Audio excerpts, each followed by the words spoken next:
From this angle, it looks like Superman's flying into Bruce's mouth. Shout out to Mike IO. Some new updates.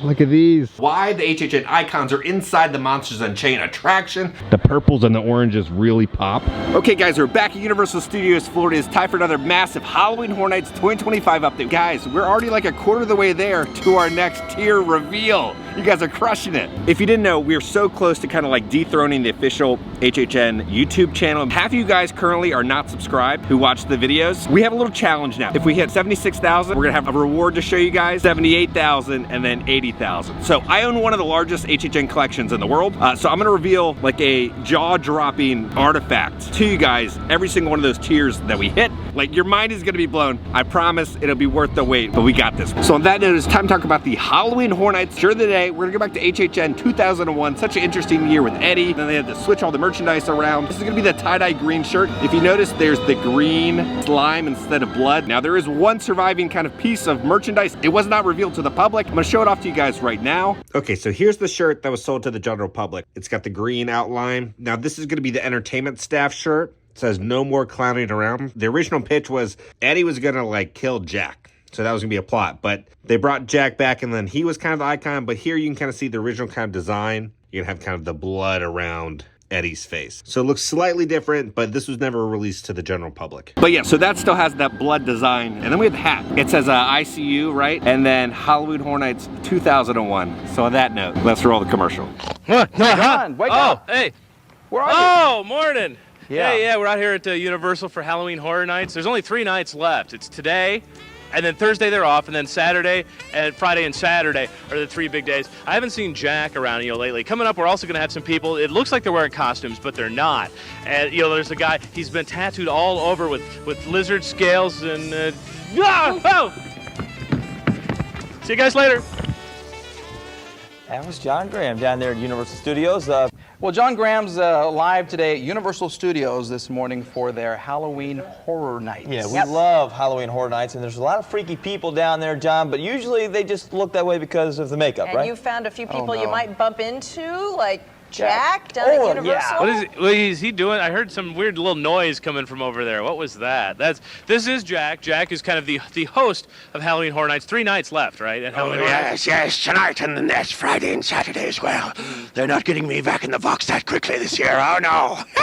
Of course, there's all kinds of stuff out here. Gates open at 7, and you come in, and there's haunted houses. How many haunted houses are there again? 5. Whoa, phew, jeez. Sorry. 5 haunted houses, and there's even a haunted dance club, isn't there? That's right, the ooze is on. A lot of ooze in there. You can come and play in the green foam. Now, there's going to be some people on the show in a little bit. Jack's met them. Laser, Yogi Contortionist.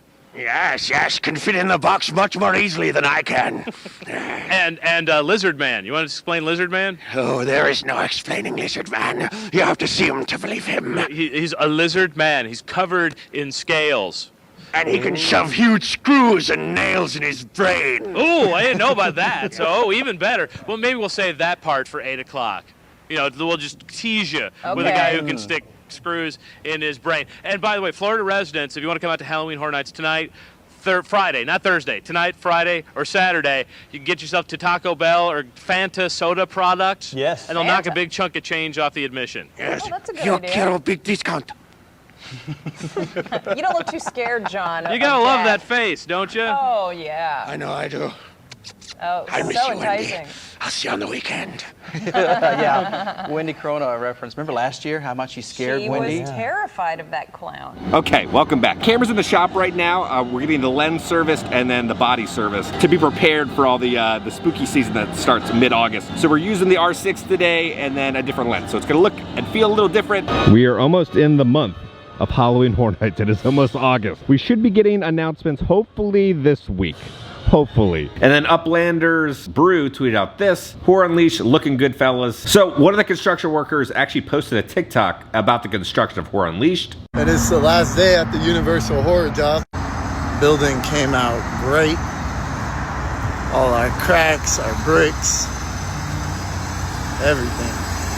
But yeah, last day. The see y'all there. And then here we can see they're still working on the airplane. The surrounding buildings are looking decent. There's cactuses that have been planted. And then the Horror Unleashed building is getting there. We got our first images from inside Horror Unleashed. The Universal Horror Unleashed and Universal Creative team posted a little video, and it looks like they're inside the Texas Chainsaw Massacre scene. I am most afraid of doors randomly closing, like spiritual activity. Like if you're in a room by yourself and a door just like closes randomly, terrifying. Absolutely terrifying. I'm most afraid of is being buried alive. I'm actually tensing up at the idea of this. Definitely tight spaces. It feels really uncomfortable being really confined in dark, tight spaces. It's more paranormal events or activities. It makes you feel really uncomfortable knowing there's possibility of someone watching you, and then you just hear some unusual sounds. Just kind of freaks me out. All right, we're heading in. They got some new updates. Look at these. So it looks like that same piece that we saw a couple days ago put over there, but now they've added kind of a gate next to it. I wonder if there's any symbolism within the gate, kind of like how the stained glass has the cat face. We're just not seeing it yet. Maybe kind of like some vampire teeth down there. So this has now popped up. It's been bolted in, so it's not going anywhere. So that got added last night. So now we know why there was the base with the truss work, right? And then we were thinking they were gonna put something right there to promote like the masquerade, like a sign or something. But it was this piece that just kind of slid right in. So that's why that middle section was not painted yesterday, because this was gonna slide in. So the same thing happened over here. It's pretty much a copy and paste. The distressing is a little different, but again, that just slid right in to the truss work. That thing is massive. I would say 15 feet tall. So here's a better look at the two new gates that have appeared for the scare zone. Rip Ride Rocket almost looks like one of the gates in the background. The velvet rope has been moved up. They have finished the stage now, add a little bit more distressing. And then they've added these little pedestals. So I don't know if there's gonna be candles on top, some like heads or something. Something spooky might be up there. They've popped up on each side of the stage. So you got one there and then one there. And they finished the distressing on kind of the speaker box covering on the bottom of the stage. The electrical has not been plugged in yet, but here something's been bagged up. Just looks like some more cords, I think, bagged up. They didn't want them to get wet. If we come over to this stage again, they finished the distressing on the speaker cover box, and then the two pedestals have appeared. Now the first day when they revealed the stage, they had the plastic covering on the inside, so you really couldn't see the stained glass, but now we can really see the light pop through and show up the artwork of the cat. The purples and the oranges really pop. Now nothing new in 5 and Dime till later this week, because we still need the last two IPs to be officially kind of announced. All right, let's head over to this stage. Again, they've added the pedestals on each side, so something's definitely gonna go on top of there, but let's see if there's any movement with the electrical. But yeah, it looks the exact same from how we saw it a couple days ago. Now the stone stage does not have those pedestals. The gate has now been added, and we saw this piece pop up, but now the gate has appeared. So I'm guessing we're not gonna get another piece.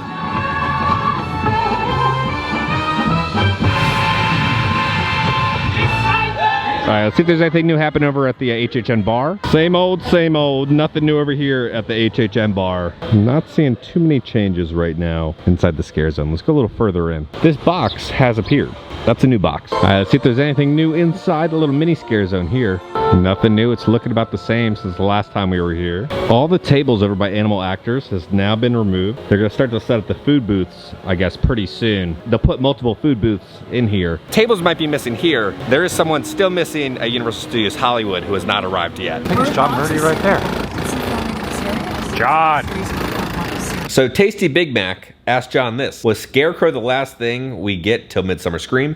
John says no. So we have more announcements coming. And then someone asked about the Terrifier house. Please don't hold back on the gore and violence for this house. John says, I wasn't planning on it. And then John says, psst, a little birdie told me the Terrifier Funhouse Scenic have been installed now. You might go get a peek if you're riding the studio tour. So Five Fires posted a photo of how it looks, and it looks pretty spot on to the film, but he says HHN Hollywood is doing such an incredible job legitimately bringing the movies to life. Terrifier is going to be epic. So this is how it looks for the house facade, and this is how it looks actually in the film. And then someone asks, did you add a nod to Jack in the scenic? And John responds with no. So the clown for the facade is actually the clown how it looks in the film. So Damien tweeted out this. He said, dug up these pictures of the original Terrifier facade miniature from Terrifier 2. It measures 1.5 feet by 3 feet feet, if I recall. Designed by me and created by an artist, Steve McGinnis, had to rely on the old school matte painting technique mixed with VFX to bring it to life. So it's a cool little behind the scenes image, which now Universal has created the actual full life facade. It's kind of a full circle moment. Then Five Fires also tweeted out this from Jason Universe. So if we look, we can see the Crystal Lake sign. There's a bicycle right behind the sign. Then they've also set up a little campfire, and then we get a better aerial image of how everything looks. I'm really excited to see what they pull off for this house.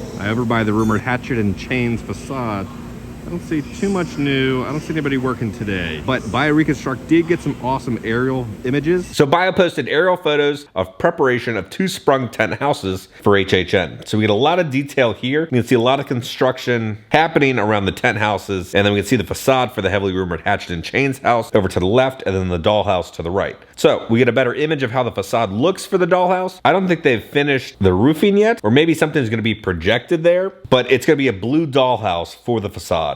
And then we get a better look at the tents with the Fallout design on the front of it and the Monsters of the North design. Still looks like actively building these houses. But speaking about Fallout, something we might see pop up for sale in the Tribute store is there's new Fallout Funko Pops coming for the new Amazon show. There's a good chance we'll probably see these pop up for sale inside the Tribute store. And the Bio also posted aerial photo of a facade in progress. So this is that house we've been kind of documenting. If we look at it, we can get a better shot of how the porch looks, where you're gonna enter into, but they still have to paint the house. So Bio Reconstruct posted this aerial photo of where 2 buses were destroyed in fire this morning in the Universal bus service area. If you missed that on the 2 buses catching on fire, the news even reported on it. Incredible video there, Christina. And right now we are tracking more breaking news from Universal. Take a look at this. Chopper 2 live over a lot just outside Epic Universe. We're seeing 2 buses that appear completely charred. It looks like the fire was actually just put out. You can see from this video here as they're still smoldering.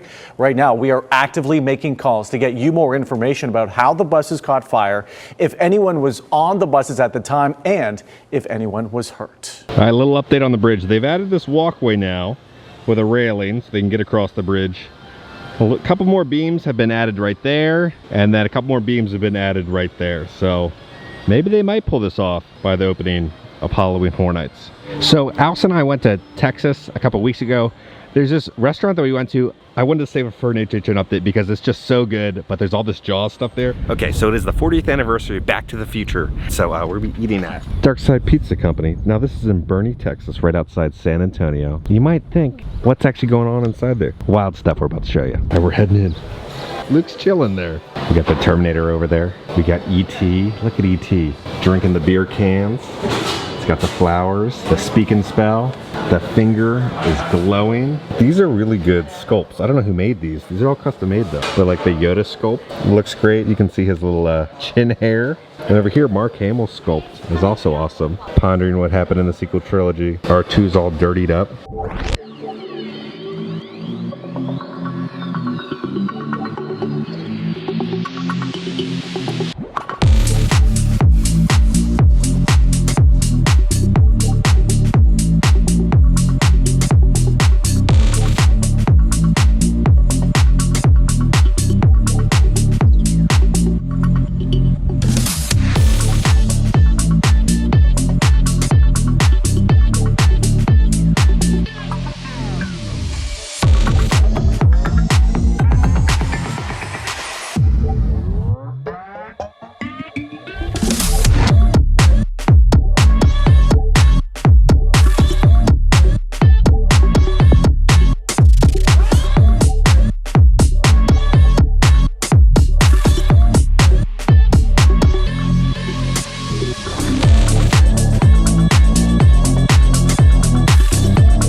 Spielberg signed that. Christopher Lloyd, Michael J. Fox signed that. They got some laser discs of Empire Strikes Back, vinyl of Grease, Dirty Dancing right there. So you have the E.T. poster, but Elliot and E.T. are missing because they're right there. Here's the Indiana Jones section. Here you got little Gizmo in the Barbie car, the remote control. You got poor Luke down here. You got the flashing gremlin. Doc and Marty over there with the DeLorean flying through the wall. This is absolutely bonkers, this place. From this angle, it looks like Superman's flying into Bruce's mouth. There's so much love and care put into every square inch. It's raining outside, but the outside area they kind of recreated at Skywalker Ranch.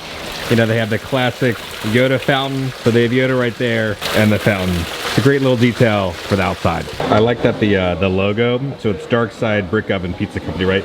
It's the Star Destroyer from Star Wars. Great experience, so good. I haven't bought a hat. They did a really good job kind of curating different, kind of like replica props. Pizza also pretty good. 8 out of 10. Solid little pizza. Really enjoyed the sauce. Had a really nice bit of sweetness to it. But yeah, if you were in San Antonio, it's right outside. It's in Boerne, Texas. So highly suggest coming here. Here's the restaurant. And like this is where it is. So it's not on like a main drag, just kind of like hidden back here. But it was popping in there. Okay, goodbye Dark Side Brick Oven Pizza. Nothing new with the heavily rumored Jason Universe house, but Hunter was at San Diego Comic-Con and tweeted out all sorts of stuff about the Jason panel. So Hunter tweeted out a ton of stuff. Sherry Khan says that they've been working with partners who are huge fans of Jason on multiple media outlets like gaming, theme parks, and more. They want to expand and evolve their storytelling for Jason Universe and Friday the 13th. Sherry says you'll be able to relive your favorite kills in the Halloween Horror Nights house. They're going back to the 80s. So the time period of the house is going to be the 80s. Robbie said that there's a new movie and a new game are coming. And then we get our first look at how Jason actually looks on film. He looks interesting. I don't know how I feel about the new design. But Hunter also tweeted out this. First look at the new Spirit Halloween Jason Universe mask on sale this Halloween season. And then here's a first look, Jason's mask that was designed by Greg Nicotero. All right, Party Zone is looking about the same. It is going to be very lit during HHN. But you know what's also going to be lit is the new annual pass holder button. So the next button is going to be for Dark Universe. Hunting monsters makes you thirsty. From August 1st until August 31st, 2025, the Burning Blade Tavern in Dark Universe is the star of the new pass holder button. It's the third of 5 in the series, celebrating our new theme park. Get yours while supplies last. You'll be able to pick them up if you're in Islands of Adventure at the UAP Lounge, or if you're at Universal Studios, the Tonight Shop. Again, these always sell out super quick, so pick them up as soon as possible. Pop into the Mummy gift shop, see if there's anything new. This is honestly the new tribute store icon, the tarp. The tarp's been here for a while. Once August hits, things are gonna pop up so quick here. All the food booths, all the other merch is gonna be dropping. All right, so bad news if you haven't bought your premium Scream Night ticket yet. The price just went up again. Okay, so HHN Scott tweeted out this, another price increase for premium Scream Night for Halloween Horror Nights. So it started in June at $375, then it went up to $400, and now it is up to $415. These tickets are selling. It is not going to be as slow as it was last year. I'm interested to see how the crowds are, but they are constantly increasing these prices now. Time to hop into the Super Nintendo World store and go over the next round of merchandise. Okay, next section to go over is going to be the Bowser section. All right, for $100, they're going to have this Bowser backpack. Now it looks a lot like a shell, even on the strap right here. It's like little spikes. I don't know how comfortable it would be, but $100. $16 for the Bowser mug. It says Bowser on the inside, and then Super Nintendo World on the back. And then $12, they're gonna have the plastic Bowser cup. It'll say his name, and he's blowing fire on the back of the cup. Pretty good deal for 20 bucks. There's a lot of detail that went into that plush. And then for $40, you're gonna have this larger Bowser plush. I would say about triple the size of the smaller one. $42, they're gonna have the Bowser hat that you can wear. I don't know how practical it is in Orlando, but pretty cool hat. $35 for the adult 100% polyester short sleeve shirt, and then $28 for the little kid Bowser short sleeve shirt. Another section complete. All right, so let's go back to the office and let's talk about the HHN icon Easter egg. Okay guys, we're back in the office, so now let's talk about why the HHN icons are inside the Monsters Unchained attraction. Well, first off, let's go over where they are. So this is gonna be a spot right before you see the main creature from the Black Lagoon animatronic. So you're gonna see these kind of woods. So first off, when you look, you're gonna see Eddie. You're gonna be able to see Eddie's mask and then Eddie's chainsaw. Then if you go a little further into the woods, the next HHN icon you're gonna see is gonna be Bone. And then after that, hidden kind of up in the trees, you're gonna see Chance and then also Jack the Clown. Why are the HHN icons in the attraction? So I talked to Greg about it. Greg is one of the main guys kind of in charge of creating and building the attraction. So behind the HHN Easter egg, what was the pitch behind that and how'd you come up with it? Man, we just have to give guests what they want, and we know the big fans of HHN. Shout out to Mike IL, and you know it's just a no-brainer. So stay tuned, try to find it yourself. Greg later told me that he emailed Michael Aiello like a year and a half before the attraction even opened. And was like, "Which HHN icons would you like in the attraction?" So Michael came up with Eddie, Bone, Jack, and Chance. So Michael was the reason why those icons are in that attraction. We need to ask Michael why he picked those icons and if there's any more meaning to it. So when you're riding the attraction, it's a fun little Easter egg to be on the lookout for right before Creature. So guys, we have a big week ahead of us. Hopefully we get the new IP announcements by the end of the week. But on that note, if you enjoyed this video, make sure to hit that like button. If you have not already, hit the subscribe button and join the family. So I'm in the middle? Yeah, you're in the middle, like that. Okay, you ready? 3, 2, 1. We love the family. Perfect. You did a good job directing that. Because I'm gonna keep you up to date on all things Halloween Horror Nights and Universal Studios around the country. I love you all, and I'll see y'all very soon. Yes, yes. Hey, no, no, no, hey, no. Whoa, phew, jeez.